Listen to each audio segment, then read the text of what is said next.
भी अगुवाई। यीशु की नाम की महिमा हो। परमेश्वर ने इस सुंदर अवसर दिया फिर से हम एक और बार परमेश्वर का वचन अध्ययन करने के लिए प्रकाशित वाक्य का पुस्तक हम लोग पढ़ने के लिए प्रभु ने सहायता किया। पिछले क्लास में हम लोग छठवें मुहर जब खोलने के समय पर क्या क्या घटना घटी ये बात हम लोग पढ़े थे। वो उस समय सूर्य कंबल के नाई काला हो गया, एक बहुत बड़ा भूकंप आया, चंद्रमा लहू के समान हो गया, आकाश के तारे पृथ्वी पर गिरने लगा, और उसके बाद आकाश जिसे कागज लपेटते उसी प्रकार लपेट कर चला गया। ये सारे बातें हम लोग देखे थे और ये सारे बातें घटनाएं घटने के समय पर और लोग वहां से भागने लगा। तब ये हम लोग पिछले बार हम देखा है पहाड़ों में चट्टानों पर भागने लगा। कौन कौन भागा है? 15 वचन में लिखा है पृथ्वी के राजा और प्रधान और सरदार और धनवान और सामर्थी लोग और हर एक दास और हर एक स्वतंत्र पहाड़ों की खोए में और चट्टान की में जाकर छिपने लगे। अब छिपकर अब 16 वचन में कहा है वो पहाड़ों और चट्टानों से कहने लगा हम पर गिर पड़ो और हमें उसके मुंह से जो सिंहासन पर बैठा है उस और मेमने के प्रकोप से चिपका ले। फिर भी इन लोगों का एक आदत हम देख सकते हैं, वे लोग कभी मन बदलने का चांस नहीं, तभी भी अभी भी क्या कर रहे हैं? जाकर पहाड़ से बात कर रहे हैं। परमेश्वर सच्चा परमेश्वर से बात नहीं है। जो निर्जीव जो चट्टान के पास जाकर पहाड़ के पास जाकर गुफा में जाकर उनसे बात कर रहे हैं, वो हमारे उनका सुनते नहीं है। yes. आज भी यही चल रहे हैं। लोग क्या करते हैं वहां पहाड़ों में जाकर आज भी जाकर पता रहे, लेकिन वो निर्जीव पहाड़ है, वो हमारे कोई भी कुछ भी भलाई नहीं करता है। उस समय में भी यही कर रहे थे लोग, जाकर पहाड़ों में चट्टानों से बातें कर रहे हैं हमारे ऊपर गिर पड़ो क्योंकि मेमने के प्रकोप से छिपो, हमें अब कौन ठहर क्योंकि उनके प्रकोप का भयानक दिन आ पहुंचा है। अब हम कौन ठहर सकता? डर है इनके अंदर, लेकिन वो डर वो डिविएट कर वो उस डर भक्ति में लेके आकर सच्चा परमेश्वर के पास आते तो उनको मौका था, लेकिन वो मौका को भी वो खो दिया। ये 3 मुहर खोल रहे थे और उसके बाद हम लोगों को 3 तुरहियां फूक के जाते हैं और उसके बाद 7 मुहर खोलते हैं और 7 तुरहियां फूके जाते हैं और 7 क्रोध का कटोरा उंडेले जाते हैं। ये 3 चीजों के अंदर जब 6वें मुहर के समय और 6वें तुरही के समय और 6वें क्रोध के कटोरे के बीच में 6 और 7 के बीच में हमेशा एक गैप, एक इंटरवल हमको देखने मिलता है। बाकी हम 6 तक एकदम कंटिन्यूटी हम लोग उसमें देखा है, एक बातें होने के समय पर, लेकिन 7वें और 6वें बीच में एक इंटरवल, एक गैप हमको देखने मिलता है।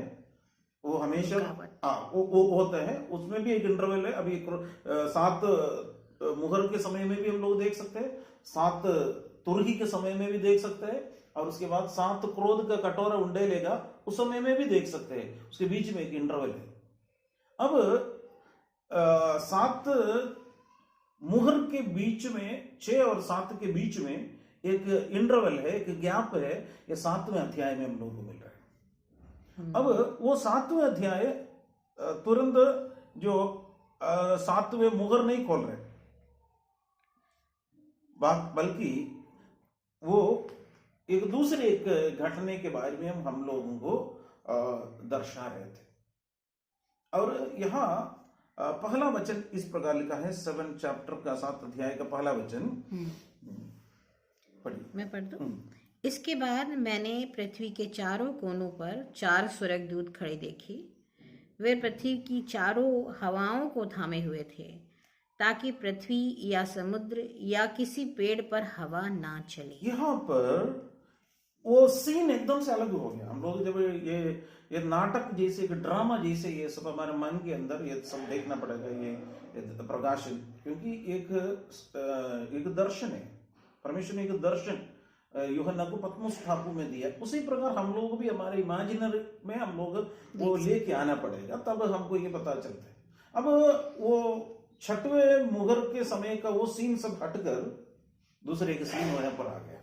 वो सीन है यहाँ पर 4 स्वर्गदूत को देख रहे थे। ये चारों स्वर्गदूत पृथ्वी पर हवा ना आने के लिए रोक देते, यहां पर रोक देते हवा नहीं आने के लिए, क्योंकि परमेश्वर ने हर एक स्वर्गदूतों को एक एक ड्यूटीज दे दिया है। हम लोग पिछले समय में भी हम लोग देखा, आगे भी हम लोग देख सकते हैं।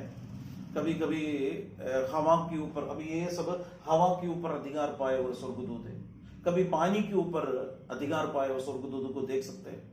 कभी आग के ऊपर अधिकार पाए हुए स्वर्गदूत को देख सकते हैं। कभी सूर्य के ऊपर खड़े होकर वो सूर्य के ऊपर अधिकार पाए हुए स्वर्गदूत देख सकते हैं। अलग अलग स्वर्गदूतों को अलग अलग ड्यूटीज दे दिया है। वो सब अपना सही ढंग से सब कार्य कर रहे हैं। कुछ स्वर्गदूतों को परमेश्वर ने बोला हमारा पांव में पत्थर से ठेस ना लगने के लिए, हमारा रक्षा के लिए स्वर्गदूतों को परमेश्वर भेजते थे। अलग अलग स्वर्गदूतों को अलग अलग ड्यूटी।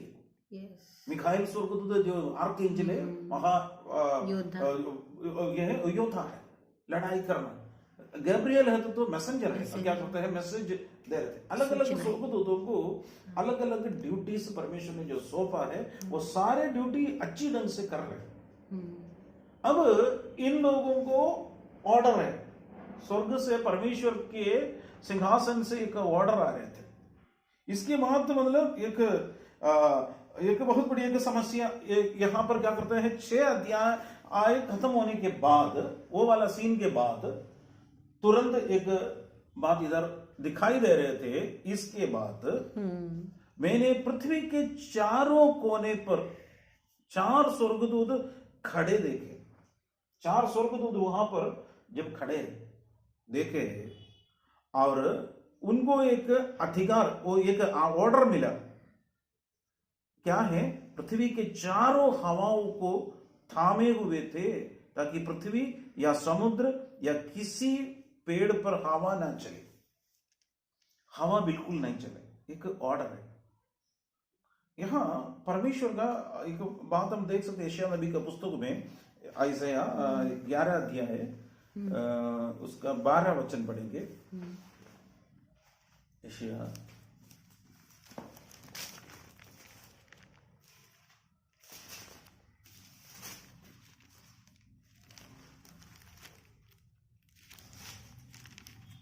11 का 12 वचन।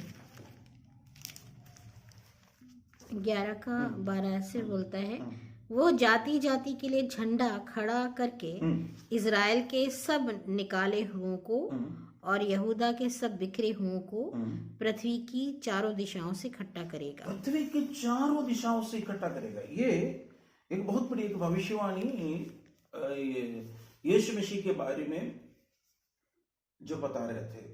जो यीशु मसीह आरंभ यीशु मसीह के जन्म से होकर है, लेकिन ये सेकंड कमिंग के बारे में 10 वर्ष से 10 और 11 भी हम पढ़ेंगे, तब क्या करेगा। उस समय लिखा है 10 में कि उस समय ईशे की जड़ देश देश के लोगों के लिए एक झंडा होगी। सब राज्यों के लोग उसे ढूंढेंगे और उसका विश्राम स्थान तेजोमय होगा। यहाँ पर उसका विश्राम स्थान तेजोमय होगा।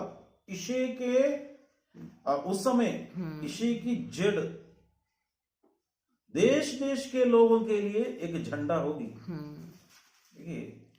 ईशे के टूट में पहला वचन ये लिखा है, ईशे के टूट में से एक डाली फूट निकलेगी और उसकी जड़ में से एक शाखा निकलकर फलवंत होगी। ये ईशे कौन है, हमको मालूम है, दाऊद का पिताजी है। क्यों दाऊद के जड़ में से आएगा कर नहीं बोला?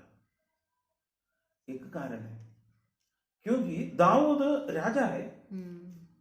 जब यीशु मसीह जब पैदा हो रहे थे उस समय दाऊद का सिंहासन का सारे ताकत खत्म हो गया। इन लोग एक कॉमन पीपल जैसे हो गया था, बढ़ाई का काम कर रहे हैं, नहीं तो लेबर का काम कर रहे हैं, वही कंडीशन में आ गया। असली में वो राजवंश में है। जैसे यिशै भी उसी प्रकार ऐसे थे। यिशै राजा नहीं था, यिशै भी चरवाहा, भेड़ किसान थे, भेड़ बकरियों को चलाने वाला वही थे, नॉर्मल पीपल थे। यीशु उसी समय पर उस समय आ गया। लेकिन 10वां वचन में हम लोग पढ़ने के समय पर उस समय यिशै की जड़ देश देश के लोगों के लिए एक झंडा होगी। सब राज्य के लोग उसे ढूंढेंगे और उसका विश्राम स्थान तेजोमय होगा। अब सारे लोग अभी ढूंढते नहीं है, लेकिन एक दिन ढूंढेगा। यीशु मसीह का एक आगमन का समय होगा, यानी ये पृथ्वी पर राज्य करने का समय आएगा। उस समय यरूशलेम कैपिटल होगा। 1000 साल हम लोग इधर भूमि पर राज्य करेंगे। यीशु राजाधि राजा होकर रहेगा, उसका भविष्यवाणी यहाँ पर बोले। 11 अध्याय हम लोग जब देख रहे थे, वो फर्स्ट कमिंग और सेकंड कमिंग दोनों बोल रहे थे। आरंभ फर्स्ट कमिंग के बारे में जरूर बोल रहे हैं, लेकिन यहाँ पर जो सेकंड कमिंग के बारे में 11th वर्ष उस प्रकार लिखा है, 11 का 11। उस समय प्रभु अपना हाथ दूसरी बार बढ़ाकर बचे हुओं को, जो उसकी प्रजा के रह गए हैं, अशूर से, मिस्र से, पत्रोस से, कुश से, एलाम से, शिनार से, हमात से और समुद्र के द्वीपों से मोल लेकर छुड़ाएगा। उस समय जब बताएगा, उस समय के बारे में बता रहे, बहुत बड़ा एक समय है। उस समय अपना हाथ दूसरी बार बढ़ाकर बचे हुए को, जो उसकी प्रजा के रह गए हैं, अशूर से हो, मिस्र से हो, पत्रोस से हो, कूश से हो, अलग अलग जगह से छुड़ाएगा दूसरी बार। पहली बार एक हाथ बढ़ाया था, हम सबको मालूम है, उसमें जरूर कील ठोका गया था। लेकिन दूसरी बार उस समय आएगा, सबको छुड़ाएगा। और 12 वचन इस तरह लिखा है, वो जाति जाति के लिए झंडा खड़ा करके, जाति जाति के लिए एक झंडा खड़ा करेगा। इजराइल के सब निकाले हुओं को और यहूदा के सब बिखरे हुओं को पृथ्वी की चारों दिशाओं से इकट्ठा करेगा। पृथ्वी की चारों दिशाओं से इकट्ठा करेगा। अभी एक बहुत बड़ी रहस्य, AD 70 में जो वहां का रोमन राजा तीतुस इसराइल को एकदम सत्यानाश कर दिया। उनका देश ग्लोब से हट गया, उनका मंदिर तोड़ दिया, लोग तितर बितर हो गया। लगभग 1900 साल तक तितर बितर थे। कुछ लोग इंडिया में भी आ गया, अलग अलग देशों में जाकर बसने लगा। इसराइल कर एक देश भूमि का ग्लोब में यही नहीं था। ये लोग तितर बितर लोग रह रहे थे, और उनके जैसे सताव का सामना किए हुए लोग दुनिया में नहीं होगा। हिटलर का समय पर हम सबको पता है, अलग अलग इतना परेशानियां किया है, उसको मारा है और ऐसे कर दिया, फिर भी हम लोग बच गए। अब 1948 में इन लोगों को अपना देश वापस मिल गया। प्रभु यीशु मसीह भी बोला है, जब अंजीर का पेड़ को जब देखोगे उस समय वो कोमल होगा, तो ये कहते हैं ग्रीष्मकाल आने वाला है। जब ये ग्रीष्मकाल है, उसको अंजीर हमेशा इसराइल का पॉलिटिकल लाइफ को दर्शा है। 3 पेड़ों से यीशु मसीह परमेश्वर का वचन इसराइल जनता को तुलना करते। एक अंजीर उसका पॉलिटिकल लाइफ को दर्शा रहे, और दूसरा जैतून ऑलिव वो उनका स्पिरिचुअल लाइफ को दर्शा रहे हैं, और यानी अंगूर उसको ये उनका फैमिली रिलेशन को दर्शा रहे। ये तीनों परमेश्वर के साथ संबंध में। अब इन लोगों को वापस मिल गया, फिर भी कई यहूदी लोग अभी भी अपना देश नहीं छोड़ा। कई लोग अभी भी रशिया में है, अमेरिका में है, अलग अलग देशों में अभी भी है। उन लोग नहीं, इंडिया से भी कुछ लोग, बाकी मैक्सिमम लोग चले गए और बस रहे। लेकिन एक दिन आएगा, पूरा का पूरा चारों दिशाओं से सारे लोगों को वहां पर एकत्रित करेगा। करेगा। उस समय उन लोग अपना मंदिर भी बनेगा। अभी मंदिर नहीं है उस समय, अभी तक मंदिर नहीं है, यरूशलेम मंदिर है नहीं है। उस मंदिर के लिए सारे चीजें उन लोग इकट्ठा कर कर रखा है। जिस दिन वो मंदिर बनेगा उससे पहले कलीसिया इधर से ऊपर उठा लिया जाएगा। हम लोग इंतजार कर रहे हैं हमारे प्रभु यीशु मसीह का आगमन के लिए। हम लोग इंतजार कर रहे हैं। उस इंतजारी में सारे प्रोफेसी इन दिनों में हर एक भविष्यवाणी पूरी होते रह रहे। चारों दिशाओं में अब सबको इकट्ठा करेगा करके हम लोग देखे थे। अब चारों दिशाओं में स्वर्गदूत है। पृथ्वी की चारों दिशाओं में स्वर्गदूत है। अब हवा को रोक देते, कोई भी हवा ना चले। हर एक उसके हवा किसी लिए नहीं रोक देते। दूसरे वचन में लिखा है 7:2, फिर मैंने एक और स्वर्गदूत को फिर मैंने एक और स्वर्गदूत को जीवते परमेश्वर की मुहर लिए हुए पूरब से ऊपर की ओर आते देखा। यहाँ एक और स्वर्गदूत को देखा। पूर्व से आते हुए देखा है। उनके हाथ में जीवित परमेश्वर का मुहर है। उसने उन चारों स्वर्गदूतों से जिन्हें पृथ्वी और समुद्र की हानि करने का अधिकार दिया गया था, ऊंचे शब्द से पुकार कर कहा। ऊंचे स्वर्ग शब्द से पुकार कर कहा। क्या कहा? तीसरा वचन भी लिखा है, जब तक हम अपने परमेश्वर के दासों के माथे पर मुहर ना लगा दें, तब तक पृथ्वी और समुद्र और पेड़ों को हानि ना पहुंचाए। यहाँ पर एक कंडीशन दे रहे थे, जब तक हम अपने परमेश्वर के दासों के माथे पर मुहर ना लगा दे, तब तक पृथ्वी और समुद्र और पेड़ों को हानि नहीं पहुंचाना। एक और स्वर्गदूत आकर बोल रहे, उनके हाथ में एक मोहर है। यहां पर परमेश्वर की लोगों का माथे पर कर लिखा है। हाँ, चिन्ह लगाना पवित्र आत्मा का। उससे पहले कलीसिया तो ऊपर उठा लिया जाएगा। हम परमेश्वर के, हमको ये स्वर्गदूत का उस मुहर से पहले परमेश्वर ने हमें एक विशेष मुहर दे दिया है। यहां पर यहूदी लोग हमेशा यहोवा परमेश्वर को जीवित परमेश्वर करके पुकार रहे हो, सही भी है। बाकी सब जीवित परमेश्वर नहीं है। जितना भी देखिए सब वैसे ही है। हम यशायाह नबी के पुस्तक में सब मिलते हैं। 44 अध्याय पूरा उन लोगों का कैसा है कर पूरा वर्णन कर दिया। और जातियों का, अन्य जातियों का परमेश्वर कर तो वो मनुष्य के हाथ से बनाए वाली चीज है। वो हमारा उद्धार नहीं कर सकते, लेकिन उसके पीछे एक दुष्ट शक्ति हमेशा जरूर रहता है, क्योंकि वो है भरमाने वाला आत्मा। जो महिमा परमेश्वर को देना चाहिए था वो महिमा परमेश्वर को नहीं देते, तो ऑटोमेटिकली वहां पर महिमा लेने के लिए दुष्ट शक्तियां आते हैं। इसलिए कार्य भी कर रहे, इसलिए मिरेकल्स हो रहे थे। मिरेकल देखकर हम लोग भरमाना नहीं। हम लोग 13 अध्याय में आते वक्त तो बोलेगा मूर्तियां बातें भी करेगा। 13 अध्याय में जब देखेंगे वो बात करेगा, चलकर भी आएगा। इतना बड़ी बड़ी चमत्कार काम कर रहा है, तो ये बड़ी बात करने में वो बड़ी कुछ नहीं है।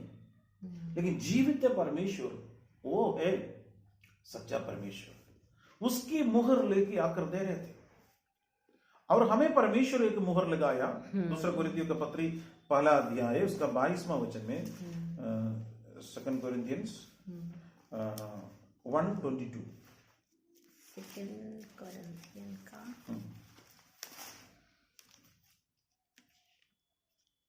जिसने हम पर चाप भी कर दी है कि बयाने में आत्मा को हमारे मनों में दिया। एक छाप प्रभु हमें दे दिया। वो क्या है? पवित्र आत्मा का छाप। ये अभी कलीसिया के लिए इस वक्त यीशु मसीह जाने के बाद, स्वर्ग में जाने के बाद, इसलिए यीशु ने बोला मैं जाना तुम्हारे लिए अच्छा है, मैं जाकर एक कंफर्टर यानी एक सहायक को भेजूंगा। वो सहायक है पवित्र आत्मा। इस पवित्र आत्मा का छाप में है हम लोग सील करके रखा। इस सील क्यों लगाया? शत्रु हमारे अंदर एंटर नहीं करने के लिए। जो भी हम एक सील्ड कोई भी एक चीज है, मान लीजिए तो तेल हो कुछ भी हो, एक सील्ड है, पैकेट खुला नहीं है, उसके अंदर से कोई भी चीज बाहर नहीं आएगा, कोई भी अंदर बाहर का चीज अंदर नहीं आएगा। सेम परमेश्वर हमें एक सील कर रख दिया, कैसे है? पवित्र आत्मा का छाप लगा है। एफिसियों का पत्री में भी लिखा, एफिसियों का पत्री पहला अध्याय है और उसका 14 वचन में, एफिशियंस चैप्टर 1 वर्स 14,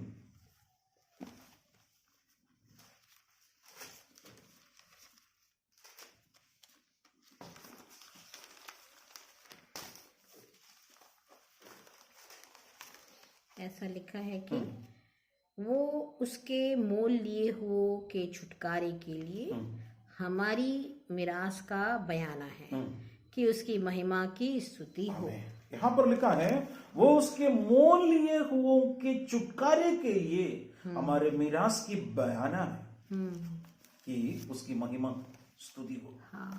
हमें मोल लिया कौन? यीशु मसीह अपना बहुमूल्य लहू बहाकर हमें मोल लिया, कीमत चुकाया, फ्री में हमें नहीं खरीदा। हम लोग को फ्री में नहीं मिला है उधार, जरूर हमें उधार फ्री में हमको मिल गया, लेकिन उसके लिए कीमत चुकाया। वो कीमत है, कोई भी दे नहीं सकते थे दुनिया में, कोई भी उस कीमत चुका नहीं सकते। अगर सोना चांदी से हमारा छुटकारा होता तो हो सकते नहीं, क्योंकि पुराना नियम में ओल्ड टेस्टामेंट के समय पर एक एक यहूदी को छुटकारे का हाफ शेकल चांदी देना चाहिए था। देखिए मामूली अमाउंट थे, वो अमीर लोग ज्यादा भी नहीं देना है और कंगाल उसे कम भी नहीं देना, वो देना है हाफ शेकल ऑफ ये सिल्वर। वो सिल्वर से है, मिलाप वाला तंबू के नींव के वहां पर उसका जो पटरा बैठा देते, कुर्सियां बैठा देते, उस चांदी से बनाया।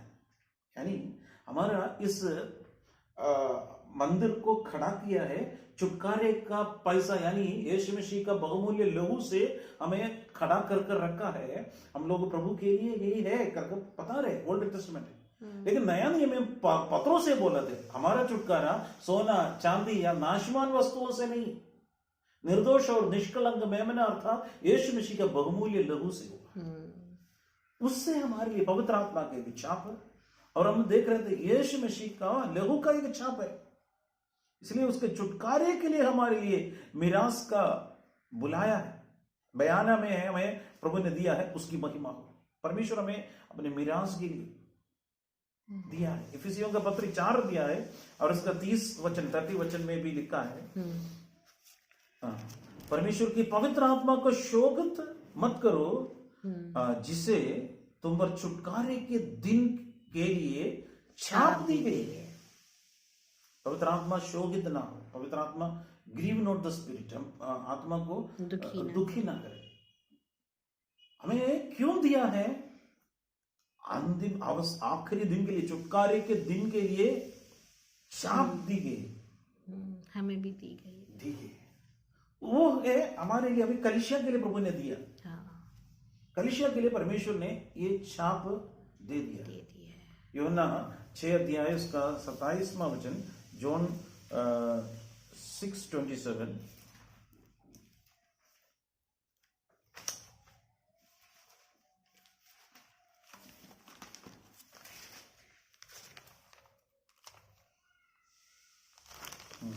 नाशवान भोजन के लिए परिश्रम ना करो, परंतु उस भोजन के लिए जो आनंद जीवन तक ठहराता है, जिससे मनुष्य का पुत्र तुम्हें देगा, क्योंकि पिता अर्थात परमेश्वर ने उसी पर छाप लगाई है। पिता का एक छाप परमेश्वर हमारे लिए दे दिया। एक बहुत बड़ी बात है, एक विश्वासी के अंदर 3 प्रकार का छाप है। एक पिता परमेश्वर के छाप, हम लोग इधर हम देखा, पिता ने हमारे लिए भी छाप लगाया। दूसरा हम लोग देखे थे, एफिसियों का पत्री में भी हम लोग देखे थे, यीशु मसीह के लहू के द्वारा हम लोगों को क्या करते हैं, मिराज के लिए छाप लगा दिया। और हम वो भी देखा, पवित्र आत्मा भी हमारे लिए छाप लगा दिया। ये छाप है हमको बाकी लोगों से हमें डिफरेंट कर रहा है, अलग कर रहा है। बाकी लोगों को ये पता नहीं चलता, क्योंकि हम लोग यीशु मसीह के लहू से एकदम कवर कर कर रखा। इसलिए हम लोग हमेशा बोलते हैं यीशु में बनी रहो, प्रभु के उपस्थिति में बनी रहो, पवित्र आत्मा में भरपूर रहो, क्योंकि ताकि ये दुष्ट शक्ति हमारे ऊपर अटैक ना करे, दुष्ट का कार्य हमारे ऊपर सफल ना हो। इसलिए परमेश्वर ने हमें इस प्रकार का प्रोटेक्शन परमेश्वर ने जब दे दिया है, इस प्रोटेक्शन में हम लोग क्या करते हैं, दिन प्रतिदिन बढ़ते जाना, दिन प्रतिदिन बढ़ते जाना। ये परमेश्वर ने हमें दिया हुआ छाप है, इस मुहर है। इस मुहर प्रभु ने हमारे कहां पर ऊपर पूरा कंट्रोल कर रखा। लेकिन यहां पर एक और स्वर्गदूत आकर पवित्र लोगों का माथे पर लगाने के लिए आया। यानी यहां पर छोड़ दिया वो लोग, मतलब क्या है, कौन है? जो लोग इधर मान लीजिए यीशु मसीह का आगमन है, लोग माना नहीं है, बैकस्लाइड थे, कुछ लोग नॉमिनल क्रिश्चियन है, ये सब इधर छोड़ जाते। उनमें से कुछ लोग क्या हो जाते हैं, हम नरक नहीं जाना है, इसलिए एक फैसला लेगा। उनमें से भी कुछ एक माइनॉरिटी वहां पर रहेगा, वे लोग वहां पर हमेशा परमेश्वर के लिए अब हमको एक मौका, प्रभु वहां पर एक मौका दे रहे, उनके माथे पर परमेश्वर एक छाप लगा रहे, एक सील लगा रहे। वो सील है, तीसरा वचन हम पढ़ेंगे उसका 7 का 3। जब तक हम अपने परमेश्वर के दासों के माथे पर मुहर ना लगा दे, तब तक पृथ्वी और समुद्र और पेड़ों को हानि ना पहुंचाना। तब तक समुद्र, पृथ्वी और पेड़ों पर हानि नहीं पहुंचाना। यानी इसका मतलब उसमें एक चीज अंडरस्टूड है, इसके बाद एक भयंकर खतरनाक आंधी आएगा, एक नुकसान आएगा, तब तक करना नहीं है। मतलब क्या है, आने वाला है। इस समय तक इन लोग क्या करते हैं, एकदम हवा शांत है, समुद्र में भी हवा नहीं है तो लहर भी नहीं हो रहेगा, एकदम शांत है। तब तक जाकर क्या करेगा, परमेश्वर के जो लोगों को वहां पर है, जीवित परमेश्वर के आराधना कर रहे हैं, वो बोला है हमारा मौका खो गया, लेकिन हम प्रभु को छोड़ेंगे नहीं, परमेश्वर के आएंगे। उन लोगों के बारे में हम लोग 14 अध्याय में भी हम लोग को देखने मिलता है। वे लोग आकर क्या करता है, वो विनती करता है परमेश्वर का, उनका मुहर वहां पर जब लगेगा, तब तक ये चारों स्वर्गदूत ये हवा को थामे रखेगा, हवा को थामे रखेगा। 4 वचन पढ़ेंगे। जिन पर मुहर दी गई, मैंने उनकी गिनती सुनी, अर्थात इज़राइल के संतानों के सब गोत्रों में से 1,44,000 पर मुहर दी गई। यहाँ पर जिस पर मुहर दी गई, मैंने उनकी गिनती सुनी, अर्थात इस्राएल की संतानों के सब लोगों के में से 1,44,000 दी गई। 1,44,000 लोगों के बारे में यहीं पर लिखा है। एक एक गोत्र में से 12,000 लेकर 1,44,000 लोगों का नाम लिखा, उनके माथे पर परमेश्वर का मुहर लगा दिया। उस कितना समय लगा है हमको पता नहीं है, स्वर्गदूत का है, वो अपना समय पर पूरा करेगा। लेकिन 1,44,000 लोग के ऊपर, इसमें भी कई लोग कंफ्यूज कर देते हैं। यहाँ पर क्लियर बोला है इस्राएल का, कुछ लोग बोलता है वो कलीसिया को नहीं, कलीसिया का 1,44,000 इसलिए इस्राएल जनता में से भी हम लोग धीरे धीरे पढ़ने के समय पर एक गोत्र छूट भी गया, दान गोत्र वहां पर नहीं, हम लोग देखेंगे आगे समय पढ़ सकते हैं। ओके पढ़िएगा। 5 यहूदा के गोत्र में से 12,000 पर मुहर दी गई, रूबेन के गोत्र में से 12,000 पर, गाद के गोत्र में से 12,000 पर, आशेर के गोत्र में से 12,000 पर, नप्ताली के गोत्र में से 12,000 पर, मनशिश के गोत्र में से 12,000 पर, शमौन के गोत्र में से 12,000 पर, लेवी के गोत्र में से 12,000 पर, इस्साकार के गोत्र में से 12,000 पर, जबलून के गोत्र में से 12,000 पर, यूसुफ के गोत्र में से 12,000 पर, और विन्यामीन के गोत्र में से 12,000 पर मोहर दी गई। हाँ, यहाँ पर एक गोत्र छूट गया, हाँ, दान नहीं। मनश्शे है लेकिन एफ्रीम नहीं है। एफ्रीम के जगह पर मानो हम लोग योसेफ का गोत्र आ गया, इसका मतलब एफ्रीम हम मान सकते हैं, लेकिन दान गोत्र कहाँ? दान गोत्र ही नहीं है। ये बहुत बड़ी क्वेश्चन मार्क है। दान गोत्र वहां छूटने का कारण है, बहुत बड़ी एक कारण भी है। यहाँ ये सारे एक एक गोत्र में से 12,000 कर सील लगाकर चले गए, लेकिन एक गोत्र वहां पर रह गए। वो एक बड़ी लंबी टाइम लगेगा, मैं आपको अगले क्लास में उसका कारण भी हम बताने के लिए हम कोशिश करेंगे। यहाँ पर हम लोग देखा है ये 7 अध्याय पूरा ये एक ग्रुप पीपल को बचा रहे, खतरा आने से पहले से एक ग्रुप को बचा रहे। उससे पहले कलीसिया को प्रभु बचा रहे, कलीसिया को उससे पहले प्रभु उठाएगा। ये सब घटना घटने से पहले हम लोग 4 अध्याय से लेकर जब हम देख रहे 4 अध्याय में और 5 अध्याय में यूहन्ना देख रहा था, स्वर्गीय दर्शन देख रहे थे। यहाँ ऊपर आओ कर एक आवाज सुना, वो स्वर्ग के बारे में देख रहे थे दर्शन। सेम एक आवाज के लिए हम लोग इंतजार कर रहे हैं, यहाँ ऊपर आओ। कौन? मसीह में मरे हुए भक्त लोग इंतजार कर रहे हैं। बाकी हम जो जीवित है प्रभु से मिलने वाला इंतजार ही में रह रहे, वो भी उस आवाज को सुनेगा, बाकी कोई वो आवाज नहीं सुनेगा।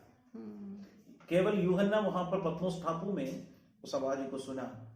4 अध्याय 5 अध्याय स्वर्ग का पूरा वर्णन करके 6वें अध्याय से एक एक मुहर खोलते वक्त क्या क्या घटना घटी, 6 मुहर के बारे में हम लोग देखे।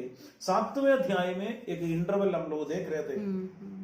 उस इंटरवल में से हम लोग देखा है स्वर्ग भूमि के चारों ओर 4 स्वर्गदूत हवा को थामे रखे थे। परमेश्वर ने बोला एक और स्वर्गदूत परमेश्वर का जीवित परमेश्वर के मुहर लिए हुए परमेश्वर के भक्तों के माथे पर लगाने के लिए, परमेश्वर का मुहर लगाने के लिए आया। और आज्ञा ये मिला ये चारों स्वर्गदूतों को, जब तक ये मुहर नहीं लगाएगा तब तक ये पृथ्वी और पेड़ समुद्र पर कोई भी हानि नहीं होना। इसका मतलब उसके बाद एक हानि होगा। हम लोगों ने देखा इसराइल के गोत्र का 1,44,000 लोगों को 12,000 लेकर मुहर तो लगा दिया, लेकिन एक गोत्र छूट गया। दान गोत्र के बारे में इधर मेंशन नहीं कर रहे थे। हम लोग अगले क्लास में देखेंगे दान क्यों छूटा है, छूटने का कारण हम लोग थोड़ा सा ढूंढेंगे। आइए प्रार्थना करेंगे।